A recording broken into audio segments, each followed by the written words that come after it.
Hello, mixtresses and mixters. This is mixtressrae, and you're watching Mixtress video.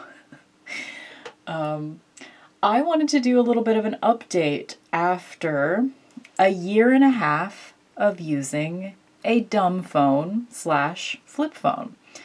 It's been almost exactly 3 weeks. I recently switched back to iPhone. It's really funny, this isn't the exact phone, but it's the exact same model and color that I had a year and a half ago when I switched to a flip phone. Basically, Michael and I had the same phone. He recently upgraded his smartphone, and so this one was just hanging out in the house, not being used. And I thought to myself, could I go back to a smartphone? And the answer is no, but yes. So I wanted to talk about that with you guys because I made a lot of content, quote unquote, about my switch to a flip phone back a year and a half ago. And so I just thought it would be fun to give you an update on what I did and how I have set up this iPhone. So here we go. I have this flip phone here just as a visual, and I'm keeping it. I'm keeping it because I might go back to it, or I might choose, we're gonna see. It's still an experiment going back to the iPhone, but I wanted to show you what I did in case you are thinking about switching to a dumb phone, but you don't want to spend the money on a totally different phone. What does it look like to make your smartphone dumb? Many people have made this content. So I'm not necessarily going to be showing you anything you haven't seen before. If you're interested in that content, you've possibly already seen it, but this is just going to be my own reflections. So I used this beautiful, it is Sunbeam Bluebird. I used this it's still got a 40% battery, even though it has been off in a drawer for 3 weeks. So great battery life. And it's super functional, but it is like a very basic phone. It doesn't have a good camera. The texting is, T9 texting. You remember that? Overall, it was really fun using this phone. I love the buttons. I love the fact that it's very simple. The only things it had on it were talk, text, weather, maps, just all the basic functions. It did have calculator, calendar, that kind of stuff. So it was perfectly functional for me for a year and a half. But what I learned from having a flip phone for a year and a half, let's just start with that. I learned first and foremost that I don't like having the internet in my pocket. It was a struggle at first for a few months to just kind of get used to not being able to look things up, not being able to Google things, not being able to shop. But these were all things that once I got over the discomfort of not having the internet in my pocket, I found that I prefer a life without the internet in my pocket, which is why I declared several times to friends, in my journal, to you guys via these videos. I said many, many times, I am never going back. And I had given it was the same model, same color, like I said before, so it just feels like I'm going back to the same phone. But I had given mine to my nephew because he had shut his phone in a car door or something, and so he needed a new phone. So I didn't have the option to go back, which was also good for me. The whole thing was a beautiful learning experience for me. Not being able to go back to a smartphone for a year and a half was really good for me. But I found that like the second Michael upgraded his phone, I was already thinking, could I have an iPhone again? It turns out the answer is yes, if I severely lock it down. And I think if I hadn't spent a year and a half with this very basic feature phone, as they call it, I wouldn't have known the things that I found out about myself. So these are the things that I found out about myself having a flip phone. Number one, I don't like having the internet in my pocket. I don't want to go back to having the internet in my pocket. It is too overstimulating for me personally to have like all of the world's information and shopping at my fingertips at all times in my pocket. I can't do it. It makes me very stressed out. So I learned that. I learned that I'm doing my list out of order. Like I'm looking at my notes app on my computer and I'm doing the list all out of order. So let me go in order of what I wrote down. I learned that the only things I miss from the smartphone experience, I missed having a really good camera, which this has, but this does not. I missed having streaming music capabilities. That's the only thing that I miss about the internet that I wanted to look up. There were definitely times, because I'm a DJ, like there are definitely times that like I would want to be like, ooh, what year did that album come out? Or like, who was the vocalist on this particular song? You know, like those types of things that you can get in sort of the credits data of a streaming music app. That is what I missed being able to look up, you know, that kind of stuff. And I also missed being able to listen to whatever I wanted music-wise. And I missed the texting experience in a smart app. You know, I missed being able to like communicate easily with emojis and GIFs. I was able to use emojis and GIFs on this, but it was a much more difficult process. And texting in general with this phone was difficult. So I found myself not communicating with people as much because the texting experience was difficult. I didn't hate it. It was fine. Like I said, I'm keeping this phone because I might choose to go back to it every once in a while. I loved having this phone, actually. There were a lot of things I really liked about it, but the biggest thing that it taught me was that I don't want the internet in my pocket, like I said. So the things that I missed about the smartphone experience: camera, streaming music, and ease of texting. I missed those things. Eventually, in the future, they might make a dumb phone that has a camera as good as the iPhone's camera, but they haven't done that yet, as far as from what I've seen. Like, there's some decent cameras out there in dumb phones, but not as good as an iPhone camera. What else? Number 5 on my list, what I learned from having the flip phone / feature phone experience for a year and a half. I can handle awkward moments. At first, it was a little bit weird, like those moments when you would pick up your phone to occupy your time for 5 or 10 minutes. Those moments were weird for me at first, but within like a month or two, I got over it.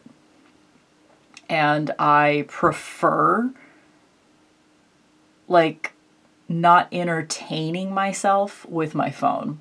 I don't want that to be my entertainment. Like what I've done in the last year and a half is primarily I bring my iPod with me everywhere and listen to music and podcasts. But I also I bring my current book that I'm reading now with me everywhere most of the time so that I can read a book. I also I found that I really enjoy people watching. I had forgotten that is a thing that I enjoy. So I will just at times when for example, Michael's going to Lowe's or something and I don't want to go in, and so I sit in the parking lot instead of like wasting time shopping on my phone or something like that while I'm sitting in the parking lot. I just people watch. You know, I actually really enjoy just looking at the world. Like, that sounds so basic, but it's true. I like looking at the world. I like looking at people. I like looking at fashion. I like wondering about people. You know, like, so again, this all just comes back to the biggest thing I learned from having this flip phone for a year and a half was I don't want the internet back in my pocket. I don't want it. Don't want it. Don't need it. Don't want it. I like awkward moments. They're not even awkward for me anymore. You know, like those times that like we all, right? Like if we have a smartphone, and most people do these days, those moments where you pick up your phone and you look at your phone when you're around other people because you're nervous and you're like, you know, pretending that you're like, you know, you've got something important to do on your phone or whatever. Like, I don't want those moments back. I like sitting in the awkwardness. I mean, like it. Like, obviously, like, awkward is awkward. It's not comfortable, but I found that being uncomfortable in those moments is better than filling the space with the internet, you know? Essentially. Okay, let me go back to my list. I can handle awkward moments. Okay, number 6, a thing that I learned. I don't like short video content. Somewhere like maybe 6 months in to switching to this phone, I quit all social media. I still had Instagram at that point. That might have been the only social media I still had at that point. So yeah, somewhere around 6 months in, I quit. I didn't really need to quit all of this stuff, but I quit Instagram, I quit Discord, I quit WhatsApp and moved over to Signal instead because they're not associated with Mark Zuckerberg. Which, you know, like, whatever, he's probably not as evil as I made him out to be in my head, but like, I don't want any Mark Zuckerberg social medias in my life. So that was the main motivator for me quitting Instagram and WhatsApp. And through doing that, which I think switching to this is what enabled me to get in the headspace to finally to finally do that. Like, I had been planning to quit those things for a long time, but hadn't done it. And I finally did it. And I have found, because Michael still has Instagram, so he'll still show me every once in a while, like he saves things on Instagram to show me that he thinks I'll like. And, you know, a lot of it, like, he knows me. He knows what I'm going to find cute, which is mostly, like, cute cats and shit. Like, I'm very basic.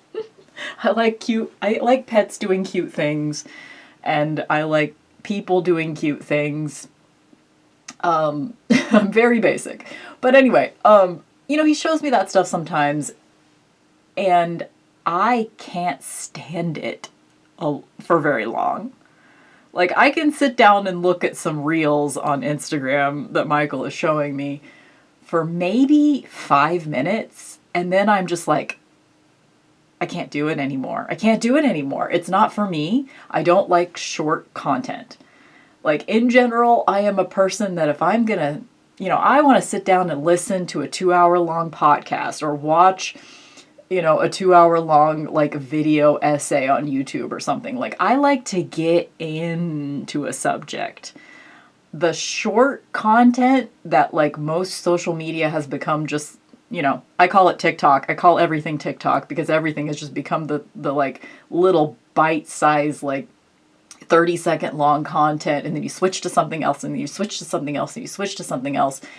And I cannot handle that mode of thinking just in general.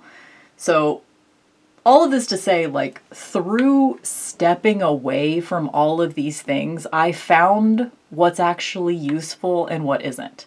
So that's kind of what this list is. So the things I learned from having a flip phone. Let me just read them all out and then I'll expand upon them. Oh God, I'm so disorganized, but I can't do it any other way. 1, I miss a good camera through using this. 2, I miss streaming music. 3, I miss ease of texting. 4, I don't want the internet in my pocket. That should be number 1 because that's the most important. 5, I can handle awkward moments. 6, I hate short video content. 7, I quit social media. 8, I don't need email. 9, selfies are bad for me. 10, reminded me to own, all caps, my music. Okay, so I can just kind of expand on these last 3 because I haven't really talked about those yet. One of the things when I set this back up, and I'm going to show you kind of how I set up my phone here in a second, after a year and a half of using this, recognizing what I want that this can't give me and what this has taken away from my life that I don't want back. One of those things is email. I don't want to have email in my pocket.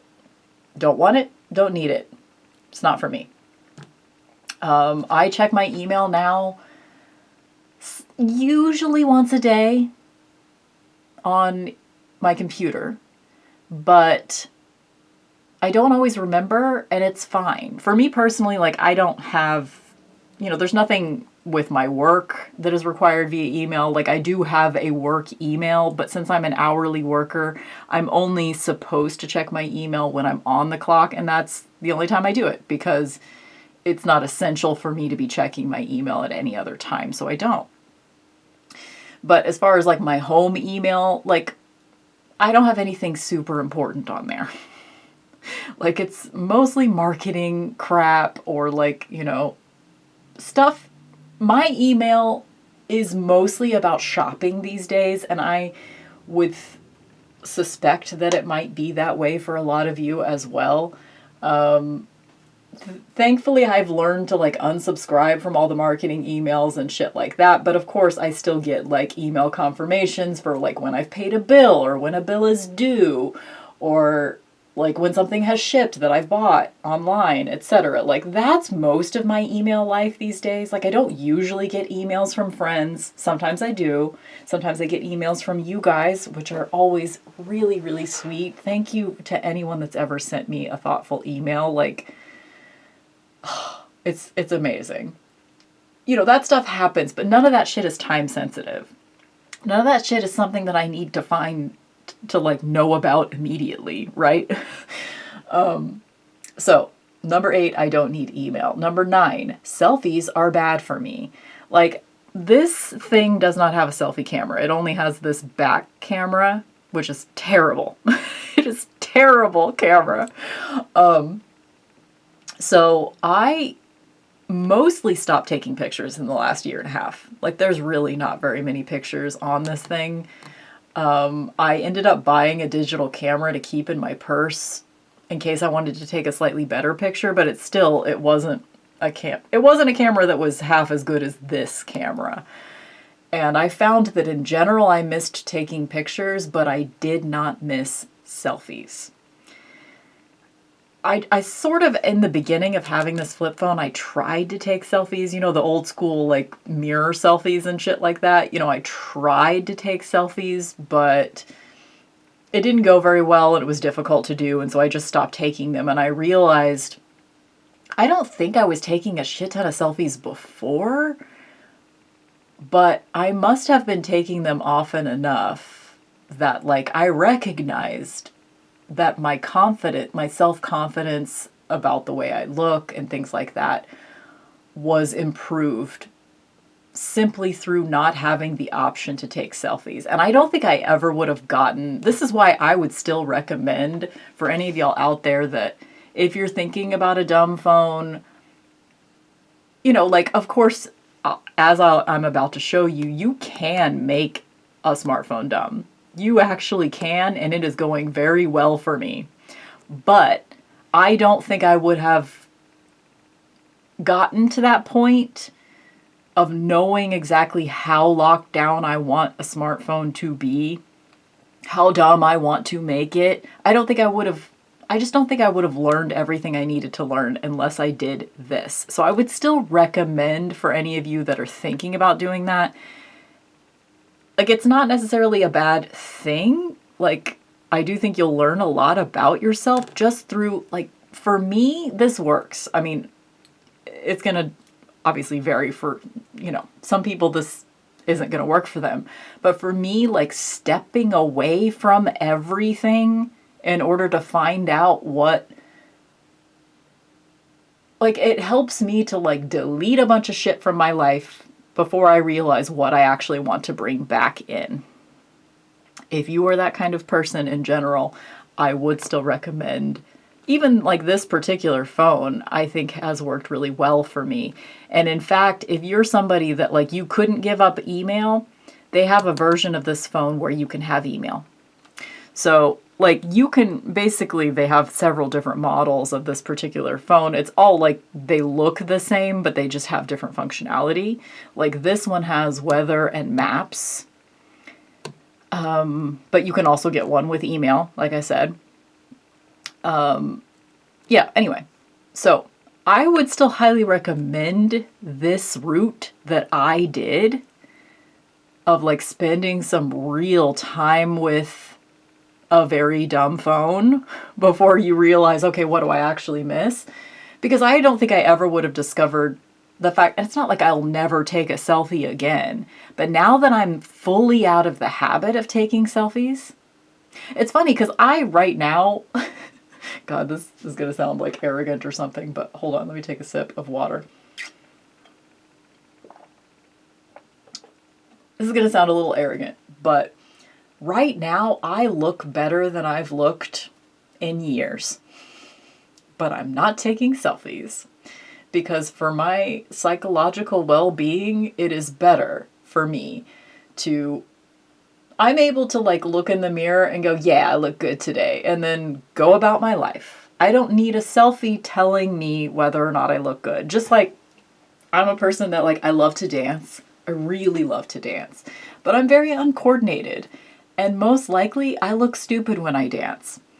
In fact, anytime I've like paid attention, like I filmed myself dancing or like looked in a mirror while I was dancing, it ain't cute, but in my head, I'm fucking Shakira. So I think it's totally fine for me to think I'm Shakira while I'm dancing. I don't need a wall of mirrors to look at to see that that's not true. Just like when I look in the mirror real quick and think, okay, yeah, I look hot today, I can keep that thought in my mind without it being, without a selfie being something that shows me that I don't actually look as hot as I thought I did. You know what I mean? So that's just something that I learned about myself, is that not having the ability to take selfies was actually preferable. And now that I'm out of the habit of it, like even though I've had this phone for 3 weeks now, I haven't even been tempted to take a selfie. Thankfully. Then number 10, what I learned from having a flip phone. It reminded me that I need to own my own music. So this is very specific to me because I'm very, like, my number one love of this life is music. The music that we hear is always standing near to feed us. That's a lyric. Music is the meaning of life to me. Listening to it, making mixes, dancing to it, like, I need a soundtrack to my life. It is my antidepressant. It is everything to me. And the only way that I am personally preparing for the apocalypse is by owning my own music. Unfortunately, about 90% of it is digital. Like, I don't have a large physical media collection, but anyway, all of that to say, because when I had this flip phone, like, I didn't have the ability to stream music, I started carrying my iPod with me everywhere, which meant also when I discovered music streaming, and in other places, obviously, because I didn't have it as a mobile. I didn't have a mobile streaming device.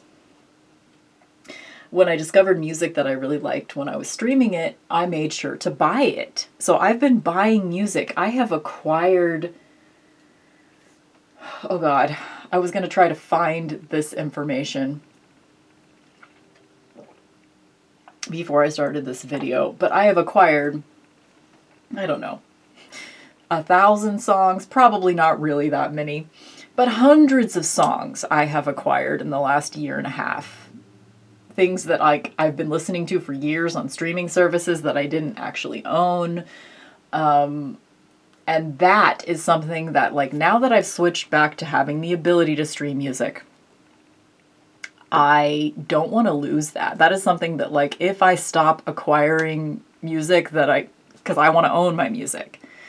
If I stop doing that, that's going to be like something that might lead me back to either locking this phone down even more or switching back to this phone in the future. So those are the 10 main things that I learned from having a flip phone, which is basically just a list of things that either I missed about this experience or things that I never want to go back to with a more capable device. Because at the end of the day, a phone is just a computer. You can make it your bitch. You can make it do or not do anything that you want it to do or not do. So this is where I'm going to kind of show you how I set up this phone to be dumb. Some of these are all of these are really personal things. Like, you can set up your phone however you want to set it up. And the main way that I did this, and I'm not actually going to be able to show you much of this. Let me see what I can actually show you. Okay, so what you do, how you can make your smartphone dumb. You go to settings, then screen time, then the main spots here that I used were app and website activity and content and privacy restrictions, managing content, apps, and settings. So I don't know how much I'm going to be able to show you.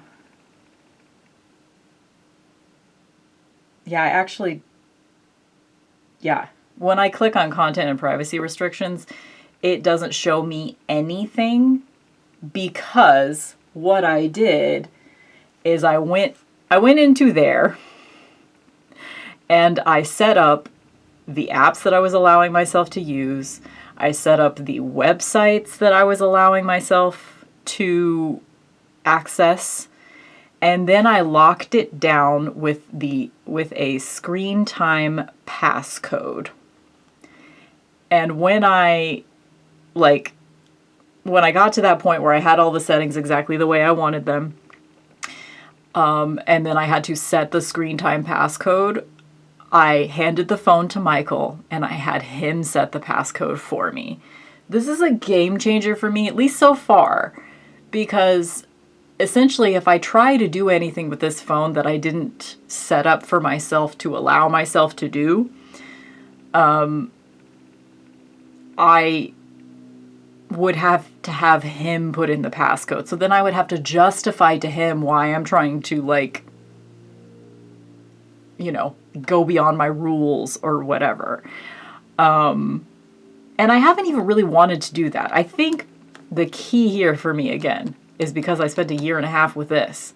So I know what I want and don't want in my pocket. And I'm used to not having the ability to do all the things anymore. So I'm not trying to use this phone for all the things that, I don't want to use it for, But anyway, if you are interested in doing this, doing what I've done or something similar for yourself, because it's going to, maybe for you, email's totally fine, but streaming music isn't, whereas it's the opposite for me. I'm going to show you exactly what I'm allowing myself to use and what I'm not. I'm just going to show you the whole setup of my phone pretty much. But the way that I did it was mostly settings, screen time, then app and website, and content and privacy restrictions. But of course, you can spend a ton of time inside this whole area. That's what I did. That I essentially like put a bunch of parental controls, so many that, let me see if I can find where it says this. I don't know where it is. But I set so many restrictions on myself that at one point it came up with this message where it was like, is Stephanie under 17? 17 or younger? Because I put so many restrictions on this phone that like the phone was like, is this a parent trying to lock down a kid's phone or what? Nope. Anyway, so next in my like things that I wanted to talk to you guys about that I put in my note. What were the keys for me to setting an iPhone up as a dumb phone? What did I do? A few of the things I did, I turned off face unlock for me. So I just unlocked my phone with a passcode. I didn't want to have face unlock because, I mean, this is maybe a silly reason, but it's kind of like, you know, ephemeral, philosophical, whatever. I didn't want to have to make eye contact with my phone.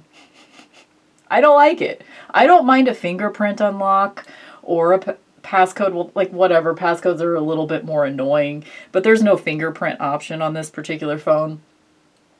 So I just turned off the face unlock. So there you go. I also turned off the like raise to wake feature or whatever, you know, like that feature where like if you like just jostle your phone or something, the screen turns on. For me, that wasn't helpful because it's just another thing that makes me feel like I should pay attention to my phone when the screen just turns itself on. You know, whenever you like move it around and you're not meaning to like open up your phone, it led me to unlock the phone more often whenever I had that feature on, so I turned that off. So there's no raise to wake. You know, if I want to see the screen, I have to tap on it, which, you know, fine. That is one of the things I really miss about this phone because these little areas here were like LED lights. This one would be lit up, this little envelope. I don't know if you can see it, but there's a little envelope there, and it would be lit up if there was an unread text, and then this little receiver guy would be lit up if I had a missed call. So I didn't have to like look at this phone. I didn't have to pick it up and unlock it or whatever. I could just like anytime I could see those indicators, and then I just had to like push a button to see like the time or something. So I do miss that. I miss that like ability to like just have this sitting somewhere in my house and just like glance at it from across the room. I do miss that. But with this phone, I just have to tap on the screen to see if I have a notification or whatever. So, okay. Things I did with this phone. No face unlock, no raise to wake. I also, no Siri, no FaceTime. Again, for me, the FaceTime, I locked that down just because I don't like FaceTime. And I don't like FaceTime because for the same reason I don't like selfies. Because you can't like swipe away your own face. You have to stare at your own face when you're trying to have a video call with someone. And I don't like that. And the only person I ever had video calls with anyway was my Michael. So I told him like, if we're ever like, you know, one of us is going away on a trip or something, beforehand, I'll need to use his screen time password. He'll have to put it in for me so that I can re-enable FaceTime, because I know he's going to want to have calls with me if we're ever away from each other for a night. So that is an instance where I will turn that back on for small periods of time. But in general, the things that I'm not allowing for myself on this phone, no face unlock, no raise to wake, no FaceTime. I have only allowed myself 2 websites, which I'll show you here in a minute what those 2 are. Which basically I had to just type in the URL for 2 separate websites, and those are the only websites I'm allowed to have. If I try to access any other websites, it will tell me I need my screen time password, which I don't know. I also, I turned notifications off for, I'm probably going to repeat a lot of this stuff, but let me just go through the list. Again, I'll go through the list and then I'll expand upon it later. And this list is like in no particular order. Just 10 things that I did to set up this phone as dumb. 1, no face unlock. 2, no raise to wake. 3, only 2 websites allowed. 4, installed only 3 apps. My banking app, Libby for like, so I can check out audiobooks through the library, and Soma FM, which is an internet radio app. Number 5, my widgets and control center buttons serve as app icons, so that way I don't have to have a ton of app icons on my home screen. And that's working well for me, just having like one way to access each thing. Number 6, my icon layout is minimal, which I will show you here in a second. Number 7, I only have notifications turned on for talk, text, reminders, and like alarms, even though I don't really use my phone for alarms unless I'm like traveling or taking a nap. Sometimes if I'm taking a nap, I will set an alarm on my phone. If I'm taking a nap in some weird place in my house, then I'm not next to my actual alarm clock. Number 8, no Siri. Number 9, no FaceTime. And number 10, I deleted, I don't even remember actually like what apps, like basically I set, another key for me was setting this thing up as if it was a new iPhone. I actually didn't have the option to like restore from any backup that I used to have from iPhones because there wasn't any. But I just set this up as new so that, you know, it was still associated with my like, you know, iTunes account or whatever. So it still knew a lot of my information, but I wasn't pre-installing any apps. So it just had the apps that the phone comes with. And then I deleted a bunch of them. I can't remember exactly what I deleted. I mean, I know I deleted like the Stocks app and other things like that. And I deleted the Books app. I wish I hadn't deleted the Books app. I might reinstall that because I didn't realize at the time, I was like, I'm not going to read books on my phone. I didn't realize at the time that that included my audiobooks. So any audiobooks I own, I don't have a way of listening to right now on my phone. So I might change that in the future. But anyway, point is, when I first set this thing up, I deleted a bunch of shit. Like anything that it allowed me to delete that I knew I didn't want to be distracted with. Like I deleted Game Center, like, you know, just like whatever, anything distracting. So what was left? I'm going to show you. Okay, I'm going to have to unlock it. Okay, this is my home screen. So I don't have any, like, just, this is just, you know, all of this is my personal preference shit, of course, anyway. But I'm going to try to keep this straight so it's not annoying to look at for you guys. But basically, I didn't want any folders. I didn't want, like, extra tabs. You know, I wanted to go to something immediately for what I wanted. I'm not going to show you my widget screen because it's got like personal information on there, but essentially when I swipe over to my widget screen, it has weather, calendar, and my banking widget. So it just like, basically it just shows me like what my current balance is so I can easily look at that. But that way, if I want to access the weather, I just go over to the little widget, and if I want more information, I can tap on the widget and it goes into the app. So that's my access to the weather app. And same thing with calendar, and same thing with the banking app. And then in my control center, I have access to other like basic tools. So I have flashlight, calculator, voice memos, camera, airplane mode. You know what these icons are. What is that? I don't know what that is. Oh, that's like AirDrop or whatever. Sorry, forgot what that was. Reminders, which I haven't really been using reminders, but I have this QR code thing too, which I don't know if that's ever going to be useful because I can't click on links. So if I scan a QR code, all it's going to do is show me a website, which I guess is fine. Then I can type it in elsewhere if I'm doing that. And then I did allow myself to keep Shazam for music recognition.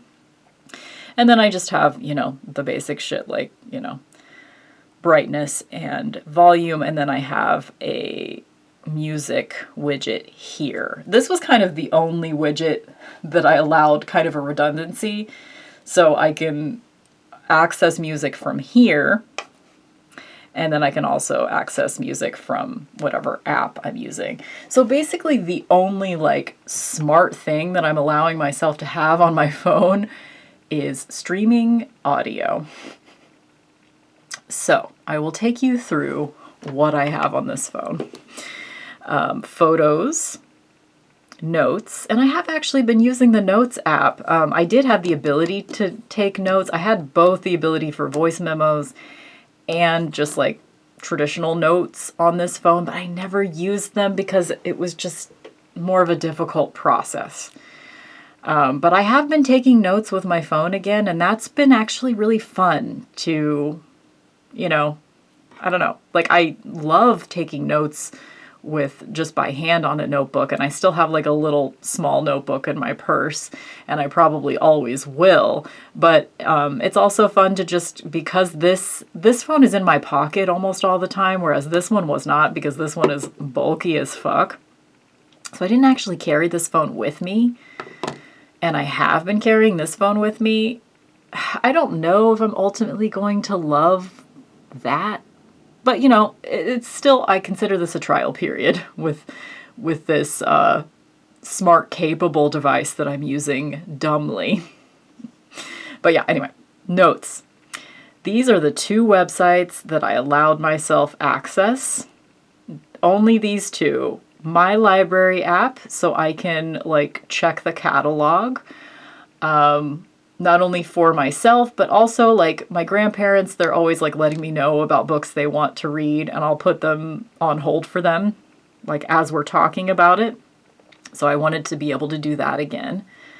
And then also, I haven't used this for this purpose, but this is something I could potentially do. Like if I'm shelving a cart of books while I'm working and someone comes up to me and asks me if we have a certain thing, like I usually just walk up to a catalog computer in order to answer that question for them, but I could potentially use this. So the two websites I allow myself to use, my own library's catalog and my own radio show, in case I ever need to monitor it in real time. This is only when it's live. Like if I were to click on it right now, which, hey, why not? Oh yeah, right. I'm on airplane mode, so that's not happening. But if I were to click on it right now, it would just say like radio show, like not streaming right now or whatever. And then the one of 3 apps that I downloaded on this phone, Soma FM. This is an internet, again, it's not going to show up right now since I'm on airplane mode, but this is just an internet radio provider that has a bunch of different stations, mostly like club music, ambient music, electronic music, that kind of stuff. And I love it. So it's really nice to be able to listen to that again. And I decided to keep the podcast app. I wasn't sure at first if I wanted to be able to do that, because I do still take my iPod with me to work usually, and I download just old school. I download episodes that I want to listen to beforehand and I load them onto my iPod and then I listen to them on my iPod. And I still am doing that, but it is actually really nice to have podcasts on my phone again. So for now, I am okay with that. It doesn't feel overstimulating to me. And then I have, obviously, talk, text, and then music. And I am now, my streaming music app of choice these days is Apple Music. So it's all integrated in there, which I love. Oh my God, I love it so much. Okay, let me see. Is it going to show anything if I try to click on this right now? No, it just says no internet connection. But I really love being able to, like, not only is because I keep my own digital music library organized in my iTunes. So, and I just recently switched from Spotify to Apple Music because Spotify is just a very unethical company. So I finally quit Spotify in the last few months, actually. So I'm really happy about that because, yeah, it was something that I didn't want to financially contribute to Spotify anymore. So I'm really glad I did that. But anyway, I have found that I really prefer Apple Music because I can have all the streaming stuff mixed in with my own personal library. So it's got both on there. I can, like, you know, all of this obscure shit that I have is all available streaming through Apple Music. Anyway. That's just a little plug for Apple Music for me personally, just because I am so iTunes dependent, just personally. But yeah, that's how I set up my phone. That's it. And then I have like the little app drawer here. As you can see, there's like nothing here. Like, I just have very little in the way of apps. This is the second and third apps that I installed. My banking app. Sorry, I didn't mean to click on that. Hello. My banking app, and then Libby. So, yeah. And then I have just other shit. I decided to leave the iTunes store as an option, just in case. I mean, I don't think I'm ever really going to need to buy a song, but it's there in case I decide to do it, unless I decide it's a distraction, whatever. Or I guess I shouldn't say a distraction, but like, I don't know, when something is an option for me to feel overstimulated and stressed out with my phone, I don't want that as an option, you know? And then utilities, those are the apps that I kept. Unfortunately, this is an annoying thing. The settings app, which I would normally like to have on my home screen, but it gives like this, whatever, the notification bubble. It gives that because, and if I click on it, it'll say finish setting up your iPhone because I didn't set up Face Unlock. Like, it wants to force me to set up Face Unlock, which is why I decided just to leave my settings in the app drawer or whatever app library, because it doesn't show that notification thing from here. Because I'm a person that it would make me anxious to see like a bubble and I would have to clear it. So, and I'm not setting up Face Unlock. So deal with it, Apple. I love that my social folder is just talk and text. And then photo and video is just is just camera and photos. Yeah, and those are the only productivity and finance apps that I chose to keep. I haven't even set up the wallet. Haven't done it. I am using the calendar for my work schedule. And I don't know what this preview thing is. I think it's like so you can scan documents or something. So when I saw that, I think that's a newer app that I didn't know about before. When I saw that, I was like, okay, I'll keep that. Why not? This hidden folder, I guess, is just like all the apps that I deleted or that I disabled. So I can't see whatever other apps are on the device that I'm not allowing myself to use. I can't see them. So there you go. That's all I have on this phone. And so far, it is working for me. What else can I say about that?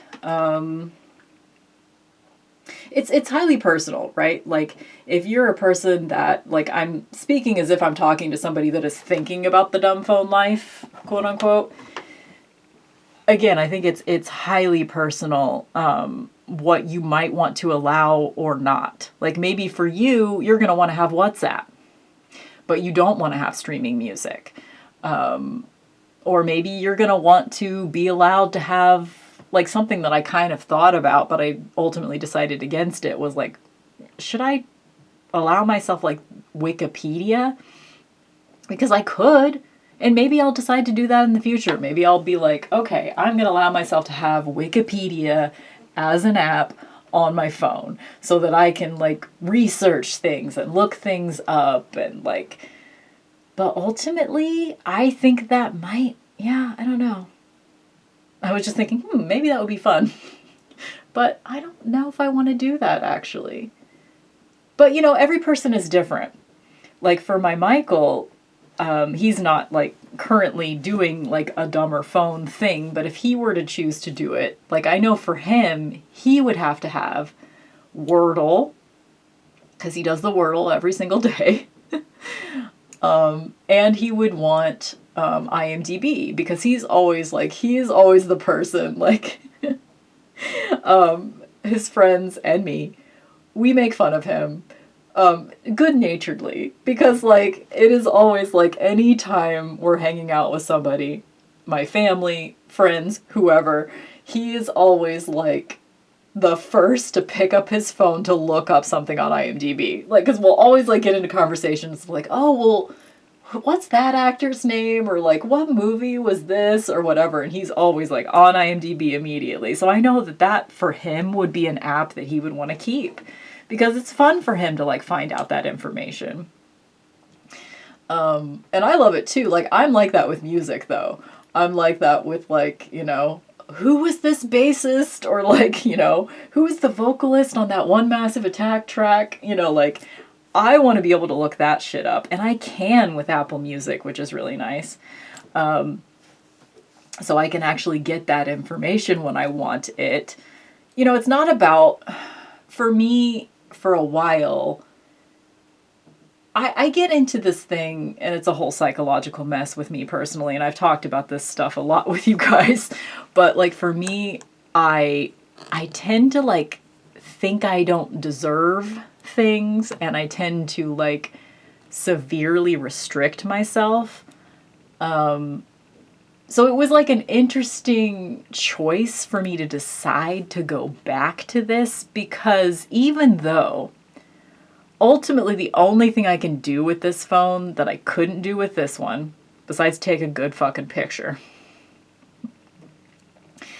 is streaming music and looking shit up on the library. You know, essentially streaming music and library apps are the only extra things that I let myself have on this phone. And at first, just the idea of, like, going back to a smartphone, because that's the way I was thinking of it at first. Like, I can't do that. I said I would never do that. I don't want to do that. I can't do that. But it turns out I can. Like, at first I didn't think that I would be able to lock it down as much as I wanted to. But when I found out that I could, it was really attractive to me. But I still had this, like, block in my mind of, like, but I'm going to have an iPhone again. What does that mean? So I wrote this little note to myself, so I think I'm going to read it to you guys. Just because I'm into the more, like, not that this whole thing wasn't, like, philosophical ruminations, but, like, I'm definitely into that part of this video now. So I'm going to actually take a little break and then come back. So hold please. Okay, I had to take a little snack break and then I got interrupted. And okay, I'm back. It's like the light is probably slightly different because it's a little later in the day. But I wanted to kind of go into, just because this is my personal interest, to kind of like go into all the psychological ins and outs of like my life and what I choose to do with my life and etc. And I kind of wanted to go over this aspect of it because I recognized when, around a month ago when I was still getting this phone set up the way I wanted it and all that stuff, I was really having a lot of cognitive dissonance / identity related issues because I recognized, and through talking to one of my best friends in the universe, you know who you are, she really helped me talk this shit through. I should be paying her as my therapist. I realized, I had become a person that identified as a dumb phone user. So even though I was able to set this phone up to be as dumb as I wanted it to be, and it was all for my own personal reasons. I set it up the way that I wanted it, using some internet connected features such as streaming music and the library catalog, it's the Libby app, etc. I was still allowing myself to use some smart features, but I still identify this phone as dumb. But in the beginning, my brain kept telling me, you're switching back to a smartphone. You said you'd never do that again. You're switching back to a smartphone. Why are you doing that? And I had to deal with, as far as addiction shit is concerned, I do self-identify as a person that has compulsive shopping behaviors and compulsive internet related behaviors.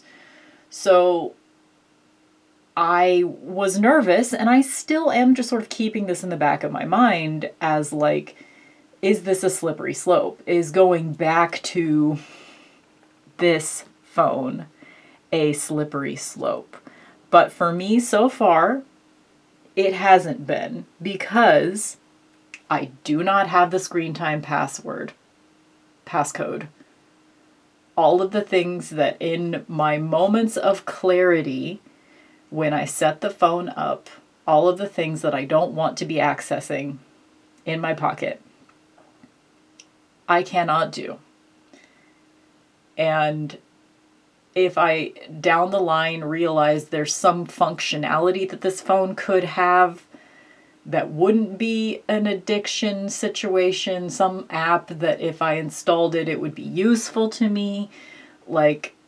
If I can justify it to the person that has the screen time passcode, I can change things around. But, for now, anyway, the thing that I was having to deal with, I was really struggling with, am I really doing this? Am I going back to a smartphone? And the answer is no, because it's not smart. I dumbed it down. But I'm going to read to you, I think I'm going to just read it to you, no holds barred. I'm going to read the whole thing to you. I was at work, I think, when I did this. Anyway, it was a couple days before Christmas. I was at work. I was caught up with everything, so I had a moment of downtime, and I opened up the Notes app on this here phone, and I typed this in as a reminder to myself, talking myself through this process. So where I was at the time, I was feeling oh my God, I'm backsliding. I'm going back to a smartphone. Why am I doing this? And so this is what I wrote to myself. My addiction is to the internet. not a smartphone. A phone is simply a computer that can be programmed to do whatever you want it to do. If you contort the ones and zeros into the shape that works for you, you remain an autonomous computer utilizer. Even if you are staring at a slab of glass. So, okay, here's a little side note. Before choosing to, before Michael decided that he wanted to upgrade his phone, and so this one was available, I was considering a different dumb phone. I was considering one that is more this form factor. It had a better camera. It was an e-ink screen. I was considering buying a different dumb phone at that point. And one of the deterrents in my mind was switching the form factor. I didn't want to go to what was very obviously not a smartphone to the outside world to one that could potentially be one. As in, this form factor of being just as I call it, a slab of glass. So that was the thing that I was dealing with even before I was thinking about switching back to this. Which, that, when you boil it down to the psychological shit, is me worrying about what other people think about how I've chosen to live my life. Because I have said publicly, I'm never going back to a smartphone, and then someone might see half an inch of this phone sticking out of my back pocket. And they're like, oh, she backslid. Oh, she went back to a smartphone. First of all, no one is thinking about me and what I do. Number one. Number two, even if they are, it doesn't matter because I'm not doing that. I'm not doing what, and even if I was, it ain't nobody's business, right? So this is just something I have to deal with in myself. I do identify as a person that doesn't worry about what other people think because that's how I started out this life. I didn't used to give a shit what people thought. And the older I get, the more I care what other people think. And I don't want to be that person anymore. But anyway, so let me go back to this note. Even if you are staring at a slab of glass, I have proven I can live a minimal internet life. 1.5 years, no smartphone, and counting because this iPhone is locked the fuck down. So it's effectively dumb. I have access to 2 websites, library and my radio show. I downloaded 2 apps, now 3 because I did add Libby later on. Library and Soma FM and the banking app. I deleted a bunch of stuff already on this thing. I have some smart things, weather, maps, the library website, streaming music, banking app, Shazam, a QR code scanner, a hotspot, which I also had a hotspot on this. This wasn't even this is smarter than your 2005 Razor because this had weather, maps, hotspot. I guess those were the only smarter things that this thing had. But back to the Notes app. But no YouTube, no shopping apps, no browser, no Google, no social media. This phone is a dumb tool that's convenient and elegant to use. That is all. It doesn't make decisions for me. It can't control me. I don't have to make eye contact with it to unlock it. It is merely a computer. I learned I don't need the internet in my pocket.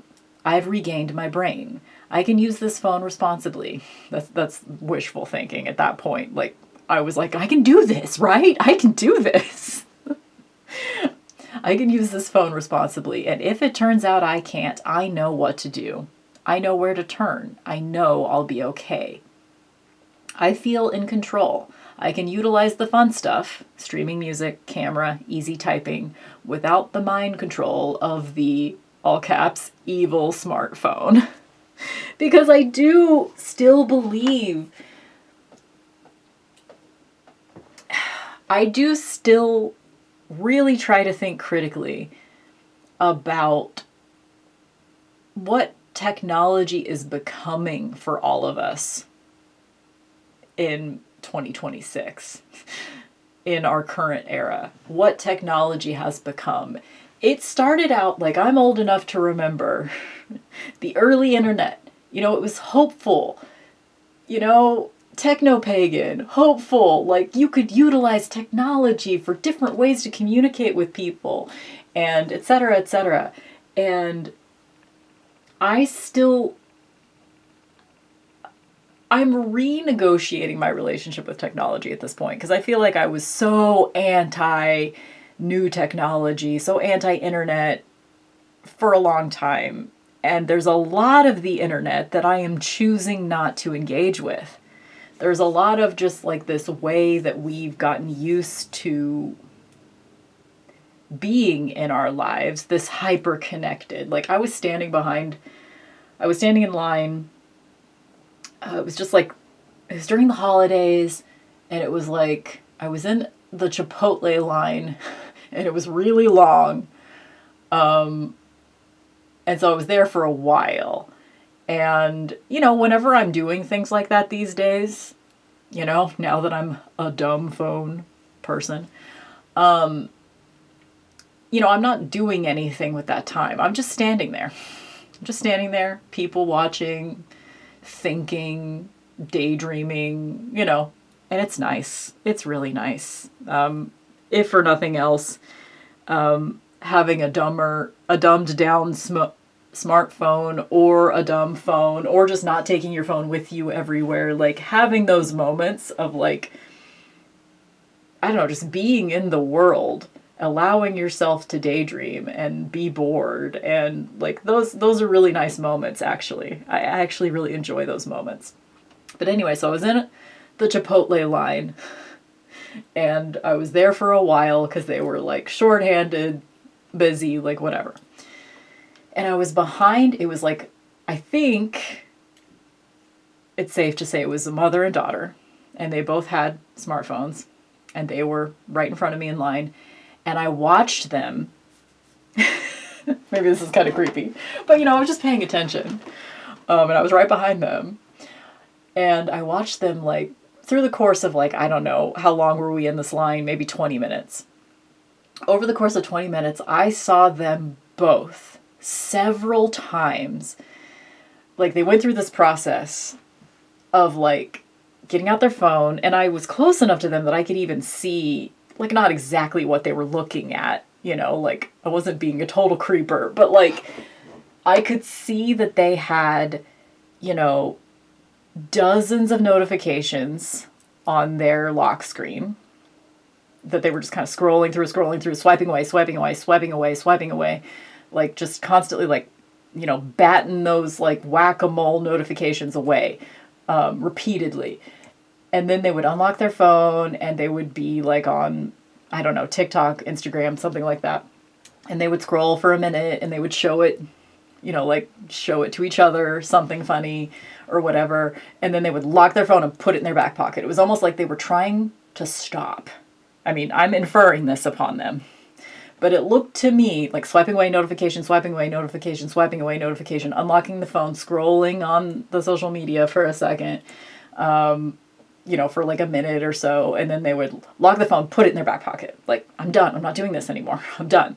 And then like 30 seconds later, they'd be reaching back into their pocket to pull it out again and do the whole process again. And this is not me like judging them. It's just me remembering what it was like for me to have a smartphone. And I know not everybody like uses their smartphone like this. Like, definitely my Michael is one of those people. Like, he has a smartphone, and for sure sometimes it's distracting to him, but it's not like this. What both this mother and this daughter were doing, they were both doing the same thing, the cycle.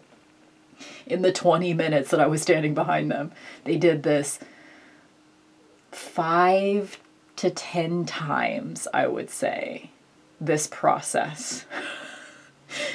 And it just, reminded me of my resolve of how I don't want to do that again. That was not a fun place to be. It felt like my brain just felt like it was ping-ponging around inside my skull all the time. And I just never felt like I could relax. It was a stressful place to be. I would imagine that, like, if I were hooked up to any kind of, like, medical monitors, like, my vital signs would have been, like, elevated off the charts. Like, cortisol would have been high. Blood pressure would have been high. Like, I probably was taking short breaths. This was not the way that I wanted to live, and I don't live that way anymore. That's the takeaway from all of this, is that even now that I'm using this again, I am not living like that. And if I ever start to go down that rabbit hole again, I know now, because I lived with this phone for a year and a half, like every day for a year and a half. I was not switching back and forth because I didn't have this anymore. Every day I was using this and only this for a phone.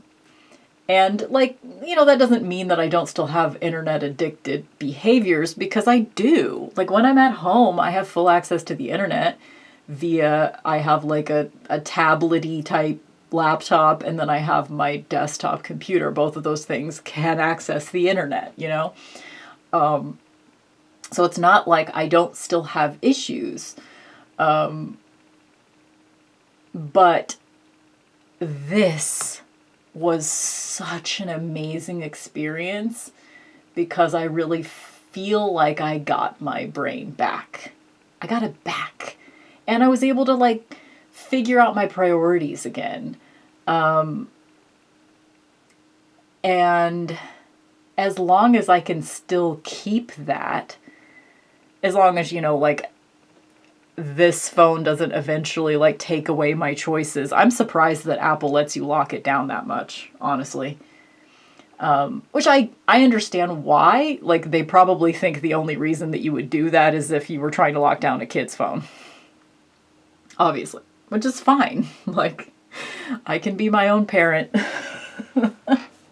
Even though I don't trust myself, because here's the thing with willpower. You might think, okay, I'm just going to delete the shopping apps and then I won't be shopping.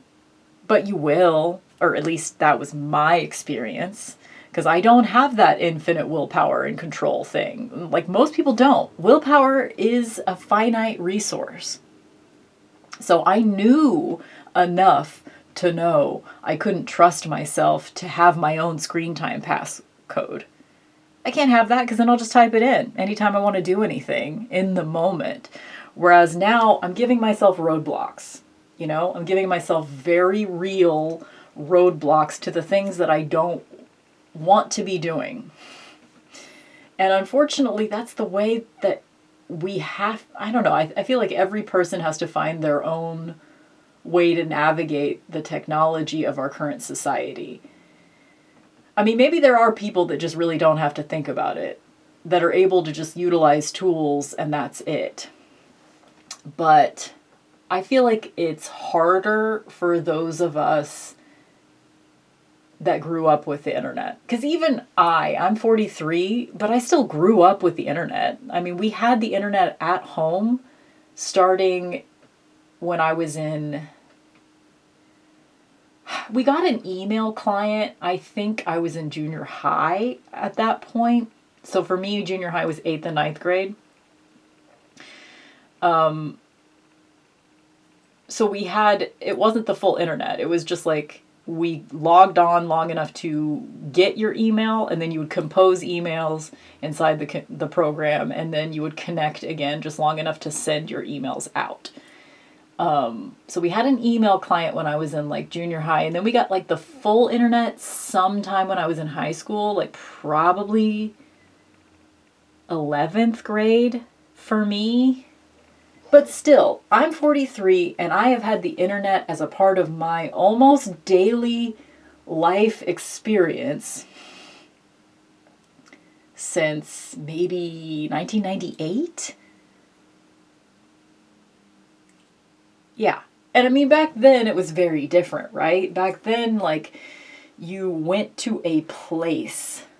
You went to your desktop computer. It was often the family computer that everyone shared in the household, and you had to share one phone line.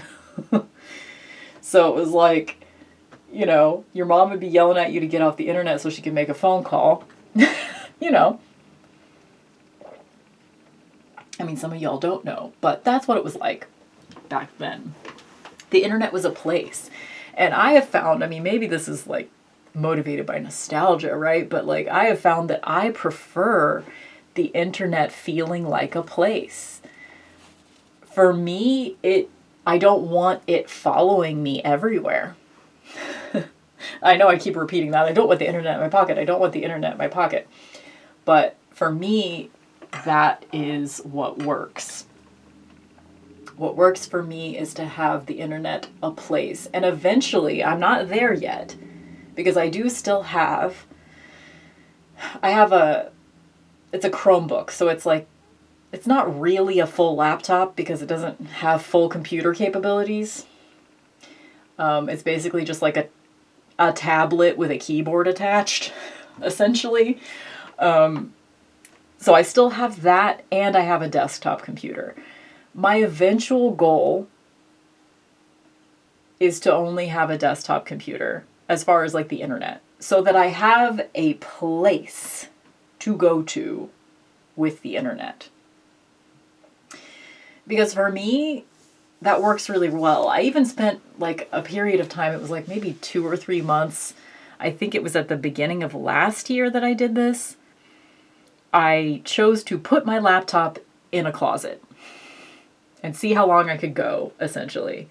So I stopped checking my email on a daily basis. I stopped, you know, like I could still use the internet on my desktop computer, but I don't actually I don't do a lot of like distracting, quote unquote, things on my desktop computer.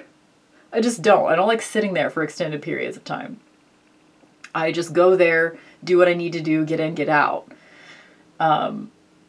And that was actually really nice and really peaceful. But I eventually, I needed to put Signal back on the laptop because I was having trouble with it. Anyway, whatever. So I went back to using, now I use pretty much every day I use that laptop. At the very least to check my email and my Signal messages. But anyway, all of that to say, I eventually want to get to the point where I only have one internet connected device. And when obviously, like, this is still an internet connected device. Even this is still an internet connected device. But what I mean by that is something with full access to the internet. I only want to have one like that. And I want it to feel like a place again, like it did growing up. Because that relationship to the internet, to me, felt healthy, at least compared to now. And compared to 2025 technology, right? I guess we're technically in 2026, but you know what I mean. I've been talking for so long, I need to hydrate. Anyway, all of that to say, it's complicated, my relationship to the internet. And I'm still navigating it. And just like with my compulsive shopping stuff, like I'm still figuring that shit out. There are still times that I'm having a hard time with it. But for now, I'm figuring it out. I am. And I'm making progress. And I have to remind myself of that. And I think that's something that we all need to be better at, right? Like we're all working on ourselves. We're all trying to be better at whatever it is. And sometimes we get caught up in seeing how far we still need to go when we need to stop and take a look behind us at how far we've come. Acknowledge your progress today and whatever goals you have for yourself. Acknowledge your progress. It's not just about what you still need to do and how far you still need to go. Make a list of the things that you have done right, the progress that you have made. That is really important. Okay, I will stop there. Thanks for listening to this super long video.